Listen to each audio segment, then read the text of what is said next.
Ош ТВ телеканалынын эфирин жаңылтар маалымат программасы менен улантылат. Саламатсыздарбы? Алгач негизги окуялардан кыскача. Гүлчө Ош жолунда бир үй бүлөнүн мүчөлөрү каза болду. Алар Казакстанга сапар алышкан эле. Кырсыктын чоо жайы жана аймактагы акыркы абал.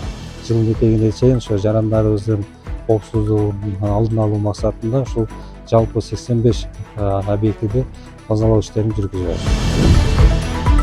Жогорку кеңеш табигый кырсыктан жабыркаган үйлөр үчүн компенсация берүү тартибин колдоду. Кимдер тез арада жардам ала алат? Төлөм төлөө үчүн биз Бишкек шаарына жөнөткөнбүз. Жакынкы күндөрү ошол төлөмдөр чыгып төлөнөт.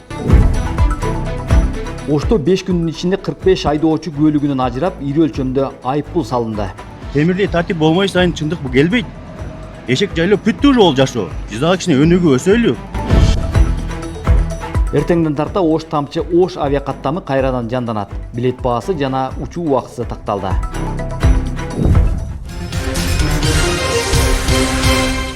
Гүлчө Ош жолунун 58-чакырымында сел жүрүп, жеңил автоунаа сайга түшүп кеткен. Кырсыкка кабылган автоунаада жалпы 8 адам болгон.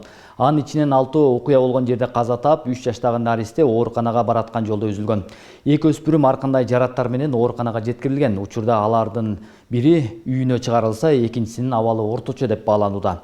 Өзгөчө Кырдаалдар министрлиги кырсык болгон тилке сел коркунучу жогору аймактардын катарына кирерин билдирип, жарандарды сак болууга чакырат.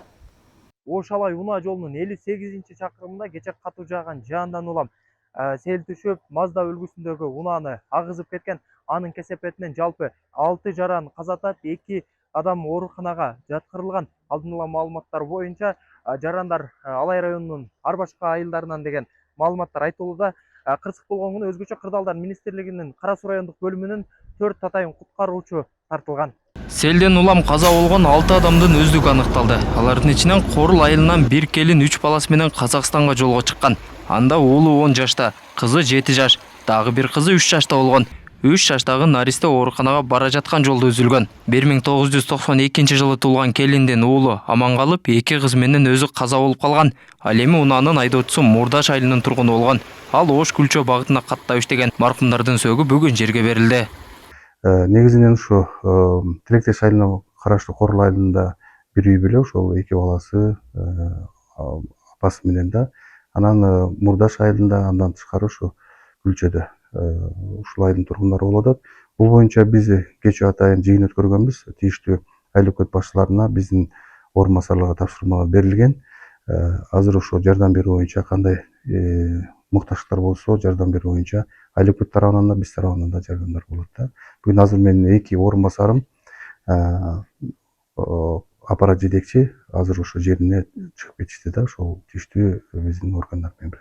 Кырсык 24-июнда түштөн кийин катталып, 2 өспүрүм гана аман калган. Алар райондук ооруканага жеткирилип, алгачкы медициналык жардам көрсөтүлгөн. Ар кандай жаракаттар менен ооруканага жеткирилген 2 өспүрүмдүн биринин абалы жеңил болгондуктан үйүнө чыгарылган. Ал эми 10 жаштагы экинчи баланын абалы учурда орточо оор деп бааланууда.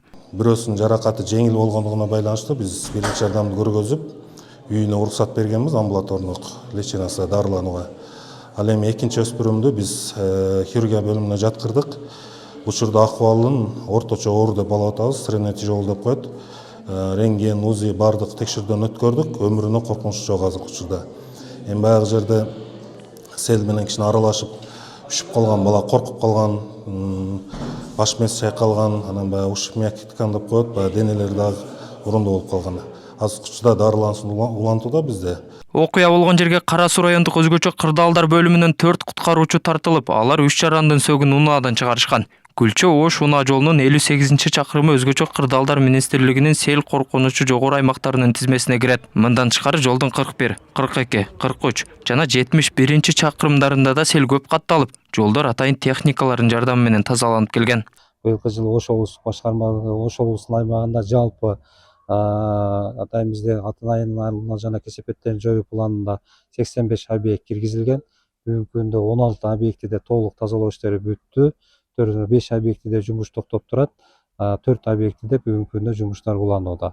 Жылдын этегине чейин ошо жарандарыбыздын коопсуздугун алдын алуу максатында ушул жалпы 85 объектиде тазалоо иштерин жүргүзөбүз.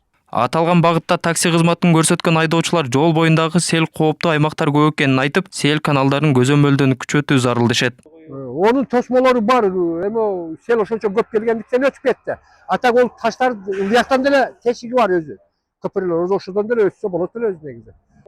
Жок, алдын алып атышат, бирок ол жерде ошол именно кече сел түшкөн жерде бир жолдагы сел түшкөн эмес эле, кече сел түштү. Анан ол жер Алай районуна эмес, азыр Кара Суу районуна караштуу. Биз ошо селде мен ошол жерде элем. Эми акыйкатты сүйлөп коет. Буга чейин өзгөчө кырдаалдар министрлиги 25-июнга чейин аба ырайы кескин өзгөрүп, катуу жамгыр жаай турган эскертип келген. Ушул жылдын 20-22-июн күндөрү нөшөрлүү жаандын кесепетинен Баткен областында да катуу сел жүргөн. Мындан улам аталган аймакка өзгөчө кырдаал жарыяланган. Президент Садыр Жапаров селдин кесепеттерин тез арада жоюуну жана жабыркагандарга жардам көрсөтүүнү тапшырган болчу. Толбай Бурканбеков, Залкар Токтосун уулу, Ош ТВ жаңылыктары. Сокулук районунда Хундай санаата менен Чүй каналына түшүп кеткен 41 жаштагы кишинин сөөгү табылды. Бул тууралуу өзгөчө кырдаалдар министрлигинин Чүй облустук башкармалыгы билдирди. Маалымдалгандай, маркумдун сөөгү милиция кызматкерлерине өткөрүп берилди. Кырсык 21-июнда Кожомкул айылында болгон. ÖKM кызматкерлери автоунаанын ээсин 4 күндөн бери издеп жатышкан. Эми кырсыкка учураган турак үйлөр үчүн кенемте төлөө тездетилет. Бул багыттагы мыйзам долбоору жогорку кеңеште 3-окууда колдоо тапты. Компенсация өрттөн жана табигый кырсыктардан зыянга учураган, милдеттүү түрдө камсыздандырылган үйлөргө гана төлөнөт. Акыркы жылдары аймактарда сел, жер көчкү жана өрт кырсыктары көбөйүп, көптөгөн үй бүлөлөрдүн турак жайына зыян келүүдө. Кененирээк кийинки материалда. Селдин кесепетинен жүздөгөн үйлөр жараксыз абалга келип, жарандар ири көлөмдө зыян тартууда. Алардын катарында Алай районунун тургуну Сайракан Бердиева да бар. Турак жайына сел сулары кирип, полун чиритип, дубалдарын уратуу коркунучуна кептеген. Бул учурда анын убагында үйүн камсыздандырып койгону чоң көмөк болду. Колумдан алып, эмчестер неме кылган да, кону сууну алып чыгышкан. Эмчестер ошойдон турат ушул. Кичине болсо жардам берет, баарыңыздарга рахмат. Эми будан нары Кудай сактасын. Алсак, быйылкы жылы Ош облусунун аймагында 81 сел кырсыгы катталган. Анын кесепетинен 675 турак жайдын жер төрөлөрүн, королорун суу каптаса, 4 турак жай таптакыр жашоого жараксыз абалга келген. 4 үйдүн бирөөсү гана камсыздандырылгандыктан кенемте төлөнүп берилген. Коро сарайларына жер төлөөлөрүнө кирген, тактап айтканда 201 үйдүн жер төлөөлөрүнө кирген, анын калганын коро сарайларын каптаган. Андан сырткары дагы канаттандыралык абалдардагы үйлөрдөн да 16 үй камсыздандырылган. Ал камсыздандыруу боюнча иштерди алып барып атат. Жаратылыш кырсыгынан турак жайы зыянга учурагандардан кийин калк арасында өз мүлкүн камсыздандыргандардын саны өсө баштаган. Адистердин айтымында басымдуу мындай күтүүсүз кырсыктар аймактарда орун алып жатыптыр. Себеби масштаб чоң болуп атат да. Биздин мисалы үчүн могу Кара Сууда болгон эле ошол сел кырсыктары боюнча биздин ÖKM'дин кызматкерлери иштеп ошол күндай 1-2 күндө ошону баягы баарын изилдеп тактап бизге маалымат кортунду бере алышпайт да. Себеби объем ал жерде аябай көп да. Андан сырткары ошол эле мезгилде бир эле район, бир эле айыл эмес, көп башка айылдар болгон үчүн кичине мөөнөтү узарып кетип атат. Эми мына ушундай жагдайларда кенемте төлөө мөөнөтү кыскарып тездетилет. Бул багыттагы тиешелүү мыйзам долбоору жогорку кеңеште 3-окууда кабыл алынды. Көпчүлүк депутаттык топтордун оң корутундусу болгондо аталган мыйзам долбоорун бир эле мезгилде 2 жана 3-окууда кабыл алып, Кыргыз Республикасынын жогорку кеңешине сунушталсын. Учурда аймактарда турак жайда камсыздандыруу төлөмү жылына 624 сом, шаарларда 1224 сом. Күтүүсүз кырсык болсо аймактарда 500 000 сомго чейин, шаарларда эң көп 1 миллион сомго чейин төлөнөт. Азыркы учурда биз Алай районунун Гүлчө шаарында болгон селдер боюнча төлөмдөрдү жүргүзүп бүттүк. Андан сырткары Араланда тоже ушундай сел кырсыктары болгон, аларга да төлөмдөрдү жүргүзүп бүттүк. Азыр Кара Суу району, Өзгөн району, анан Нокат районунда болгон селдер боюнча ошо биздин жарандардын жабыркаган үйлөрү боюнча материалдарды топтоп, төлөм төлөө үчүн биз Бишкек шаарына жөнөткөнбүз. Жакынкы күндөрү ошол төлөмдөр чыгып төлөнөт. Ал эми авариялык абалдагы техникалык талаптарды бузуу менен курулган. Камакта турган турак жай камсыздандырылбайт. Өлкөдө 1 миллион 215 000 турак жай болсо, анын 400 000ге жакыны камсыздандырылган. Алмагүл Эрке Байгызы, Салкар Токтосун уулу, Ош ТВ. Унааны спирт ичимдигин ичип башкаруудан алыс болуңуздар. Ошто жаңы жаза күчүнө кирген 5 күн аралыгында эле 45 мас айдоочу кармалды. Алардын алды 80 миңден төлөп айдоочулук күбөлүгүнөн ажыратылды. Жаңы жазанын негизинде кала аймагында түн ичинде дагы тынымсыз рейд өтүп жатат. Катаал жазага айдоочулар эмне дейт? Кабарчыбыз кызыгып көрдү. Ошо 19-жундан баштап ушул убакка чейин 45 мас айдоочу кармалды. 80 миң сом айыппул салынат. 2 жылга лишение болот правосынан. Ошол себептен спирт ичимдигин ичип унаа башкарбаңыз сиз дагы. Бизге неме шарият тура келбейт. Мен мисалы Россияда жүрүп келдим. Россияда неге соблюдать этебиз да, бу жака келгенде эшек жайлоо болот. Неге? Биздин мына мыйзам адамдарына неге адамдар чочубаш керек? Чочуш керек. Темирдей тартип болмой сайын чындык бу келбейт. Эшек жайлоо бүттү уже ол жашоо. Биз дагы кичине өнүгүп өсөлү. Ош шаарында жаңы жаза күчүнө кирген 5 күн ичинде эле 45 мас айдоочу колго түштү. Алардын 9-у 80 миң сомдон төлөп 2 жылга чейин айдоочулук күбөлүгүнөн кол жууду. Учурда каланын кайгуул кызматы айдоочуларга эскертүү берип, катаал жаза боюнча түшүндүрүү чарасын жүргүзүп жатышат. Саламатсызбы? Кенже сержант Матисов. Кандайсыз? Денсаулыктарыңыз, иштериңиз? 19-жундан баштап жаңы мыйзамдар күчүнө кирди. Ошол боюнча уктуңузбу? Интернет тармактарынан көрдүңүзбү? 19-жундан баштап жаңы мыйзамдар кирди да. Спирт ичимдигин ичип унаа башкарбаңыз.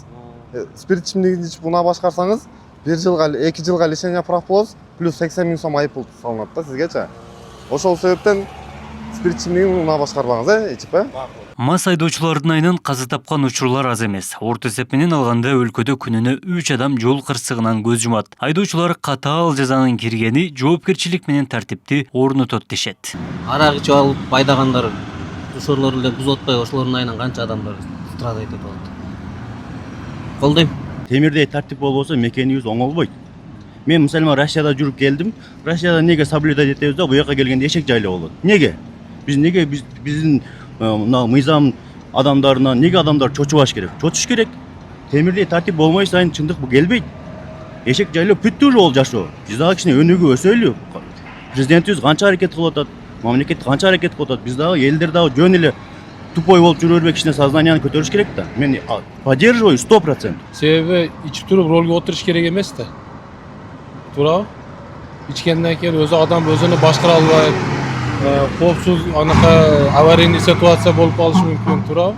Жаңы жазага ылайык мас айдоочуга автоматтык түрдө 80 миң сом айып салынып, 2 жылга чейин унаа башкаруу укугунан ажырайт. Ал эми медициналык кароодон баш тартса, айып пулу 100 миңге көтөрүлүп, күбөлүктөн ажыроо 3 жылга чейин узарат. Адистер жазанын күчөшү жол кыймылынын тартипке салып жатканын белгилеп жатышат.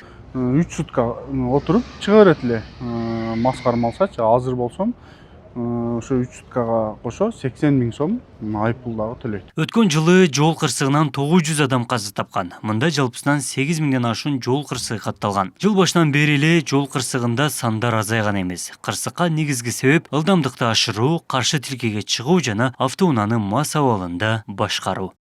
Абдумалик Базарбаев, Тейит Телебалдиев, Ош ТВ. Мамбет Мамакеев атындагы улуттук хирургия борборунда боор алмаштыруу боюнча экинчи операция ийгиликтүү жасалды. Бул тууралуу аталган борбордун боор хирургиясы бөлүмүнүн башчысы Эрнест Тилеков биринчи радиого курган маегинде билдирди. Анын сөзүнө караганда операция ийгиликтүү өттү, бейтапка уулу донор болду. Учурда экөөнүн тең абалы жакшы. Донорду 25-июнда палатага которуу каралууда. Операция Москвадагы Валерий Шумаков атындагы федералдык илимий борбордун алдыңкы хирургтары менен чогуу жасалды. Боор трансплантациясы боюнча аталган ооруканадагы алгачкы медициналык операция Кыргызстанда 14 апрелде ийгиликтүү жасалган. Учурда донорда операцияга муктаж болгон бейтап да өтө жакшы абалда экенин Тилеков кошумчалады. Анда да атасына 20 жаштагы уулу донор болгон. Ал биздин кесиптешибиз, келечектеги дарыгер. Азыр жакшынакай болуп окуп жүрөт. Атасы фермер, ал да жакшы иштеп жүрөт, машина айдайт. 10-15 күндө бир келип бизге текшерилип турат, деди Тилеков. Майыптыгы бар балдар 18 жашка толгондо алардын абалын далилдеп кайрадан узартуу үчүн ата-энелер сотко барууга мажбурланышат. Бул тууралуу Жогорку Кеңештин депутаты Дастан Бекешев парламенттин 25-июндагы отурумунда билдирди. Анын сөзүнө караганда акыл эс кемтиги жагына майыптыгы бар балдар 18 жашка чыкканда алардын жөндөмдүүлүгү чектелүү экенин кайрадан далилдөө жана аларга камкордукту жөндөй үчүн эмгек, социалдык камсыздоо жана миграция министрлиги ата-энелерди сотко жиберет. Когда ребенку 18 лет наступает, особенно тех, кто имеет психические заболевания, умственные отклонения, значит, с развитием ума, может быть, там какие-то проблемы. Их заставляет Минсоцтруд, заставляет проходить суды, чтобы родитель стал опекуном и признать ребенка недееспособным. Это в корне неверно. Пока, значит, родители идут в суд, пока судятся сами с собой, 8 месяцев проходит, они в это время платежи никаких не получают, ни персонального ассистента. Но дети от этого уже не становятся же здоровыми. Өлкөдө АИ-95 жана АИ-98 үлгүсүндөгү бензин тартыш болуп жатат. Бул тууралуу Мунай ташуучулар ассоциациясынын башчысы Канатбек Эшатов билдирди. Ал Россиядагы мунай иштетүүчү заводдор дрон чабуулдарына кабылганына байланыштуу абал оорлоп кеткенин белгиледи. Азыр мунай ташуучулар Россиянын заводдорунан АИ-95 бензинин караштырып жатат. Ошол эле учурда анын керектөө көлөмү анча чоң эмес. Негизинен АИ-92 колдонулат. Ал эми АИ-92 жана дизель майы боюнча маселе жок, деди Эшатов. Белгилей кетсек, буга чейин социалдык тармактарда айрым май куюучу бекеттерде АИ-95 жок болуп жатканы айтылган. 26 июндан тарта Ош Тамчы Ош авиакаттамы жанданат. Бул тууралуу Osman Airlines компаниясы кабарлады. Эл эми жумасына 3 жолу дүйшөмбү, шаршемби жана жума күндөрү учалат. Каттамдар күндүн биринчи жарымында боло турганын айтышты. Учуу убактысы болжол менен 1 саатты түзөт. Бир багыт үчүн билеттин баасы 6500 сом деп белгиленген. Ушул жана башка жаңылыктарды Ош ТВ телеканалынын социалдык тармактагы YouTube, Instagram жана Facebook баракчаларынан кенен таанышсаңыздар болот. Мен сиздер менен коштошом. Саламатта калыңыздар.